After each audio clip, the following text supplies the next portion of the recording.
যদি মনে করেন যে এই কথাগুলো আপনার গায়ে লাগতেছে, যদি মনে হয় কারো গায়ে যদি লাগে, মনে রাখবেন যে এই ভুল আপনি করেছেন।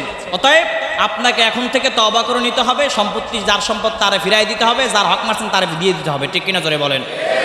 গায়ে লাগছে আর মোসরাইলেন আর মনে মনে কন এরে বিদায় করা লাগবে, এই ক্ষতি রাহন যাইতো না।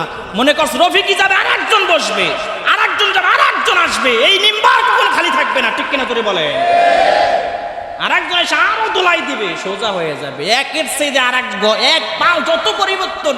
মনে করেন যে একটা গুতা দিলাম, রফিকির বিরুদ্ধে লেগে গেলাম, এত হকের ওয়াজ কেন করা লাগবে, হকের ওয়াজ কেন ঘন ঘন হুজুর মসজিদে করবে, এরকম যদি কেউ মনে করেন, ও গুড়ে বালি বুঝেন।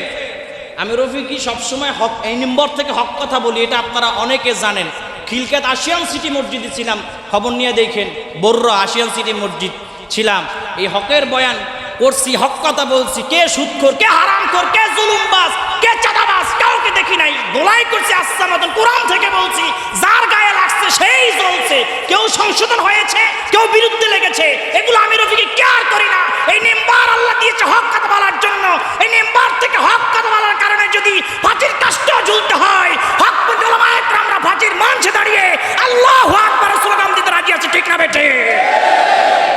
যারা মুসলমান, যারা ইমানদার, হক কথা বলতে গিয়ে যদি এদের জীবন দিতে হয়, এরা হক কথা বলতে গিয়ে চাকরি ছাড়তে রাজি আছে, জীবন দিতে রাজি আছে, তারপরে হকের কথা বলে ফাঁসির মঞ্চে ঝুলতে চায়। ঠিক কিনা জোরে বলেন।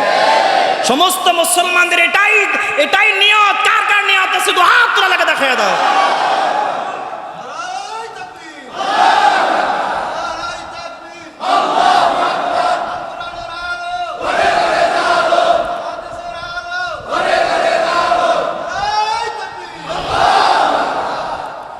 ও আমার মুসলমান ভাইয়ারা, এই জন্য আল্লাহ রাব্বুল আলামিন বলেছে, যদি কারো সম্পদ কেউ অন্যায়ভাবে যদি লুণ্ঠন করে খায়, তাদেরকে আমি আল্লাহ পচা দুর্গন্ধযুক্ত রক্তপুষ খেতে দিব। কি খেতে দিব জোরে বলেন? কাল কিয়ামতের ময়দানে এদের অবস্থা কেমন ভয়াবহ হবে দেখেন। কিয়ামতের ময়দানে আল্লাহ রাব্বুল আলামিন এই সমস্ত জুলুমবাজদেরকে, জালেমদেরকে ডাক দিয়ে বলবে, ইয়া আইয়ুহাল মুজরিমুন, এই মুজরিমের দলে জালেমের দল আলাদা হয়ে যা, ভাগ হয়ে যা। কি বলবে? আলাদা হয়ে যাও, ভাগ হয়ে যাও। এখন যারা জুলুম করেছিল, যারা অন্যায় করেছিল, যারা জুলুমবাজ, তারা তো নিজেরা বুঝতে পারবে, আরে আমি তো বড় জুলুম করেছিলাম, দুনিয়ায় থাকতে বড় অন্যায় করেছিলাম। আল্লাহ তো বলতেছে আমাদেরকে আলাদা হয়ে যাওয়ার জন্য, কিন্তু আল্লাহ বললেও এই সমস্ত জুলুমবাজরা আলাদা হতে চাইবে না। কি হতে চাইবে না জোরে বলেন? আলাদা হতে চাইবে না।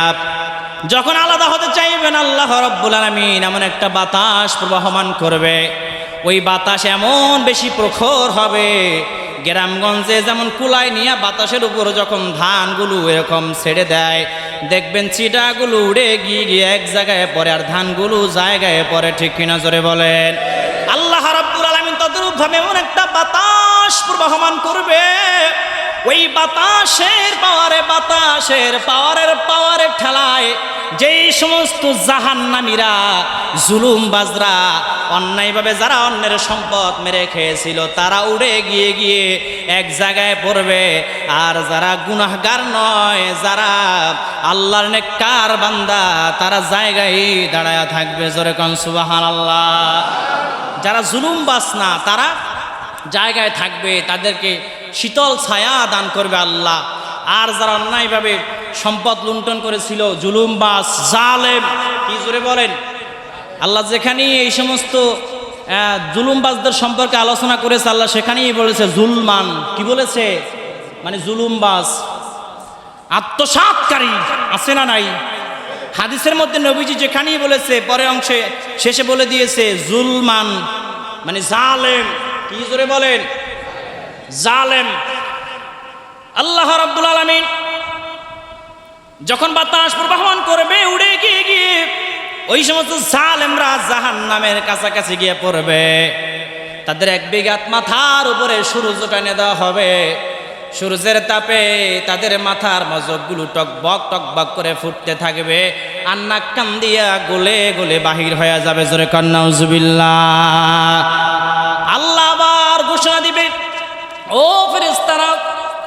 সমস্ত জালেমদেরকে, এই সমস্ত জুলুমবাজদেরকে তাড়িয়ে তাড়িয়ে হাঁকিয়ে হাঁকিয়ে এদেরকে জাহান্নামের দিকে নিয়ে যাও।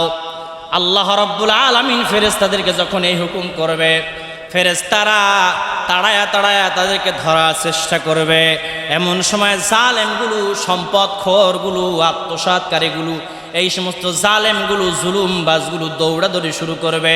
আল্লাহ রাব্বুল আলামিন ডাক দিয়া বলবে, খুযু ফাগুল্লু, ও আমার ফেরেশতারা ওদেরকে ধরো, ধইরা আগুনের শিকল দিয়া এদেরকে পেছায়া দাও। নাউজুবিল্লাহ, জোরে বলেন। এদেরকে ধরো আর ধরে আগুনের শিকল দিয়ে তাদেরকে বাঁধো, শক্ত করে তাদেরকে বাঁধো। ওয়াসিকাল্লাযীনা কাফারু ইলা জাহান্নামা যুমারা, তাদেরকে তাড়িয়ে তাড়িয়ে হাঁকিয়ে হাঁকিয়ে জাহান্নামের কাছে নিয়ে যাও। যখন তাদেরকে জাহান্নামের কাছে নিয়ে যাওয়া হবে, ফেরেশতারা প্রশ্ন করবে, তুমি কেন জাহান্নামে আসলা? তখন তারা বলবে, আমরা আল্লাহর হুকুম মানি নাই, আর এতিমদের হক মাইরা খাইছি, আত্মসাৎ করছি, এতিমদেরকে বাদ দিই নেই, খানা দিই নেই। এই অপরাধে কোথায় আসছি? জাহান্নামে আসছি।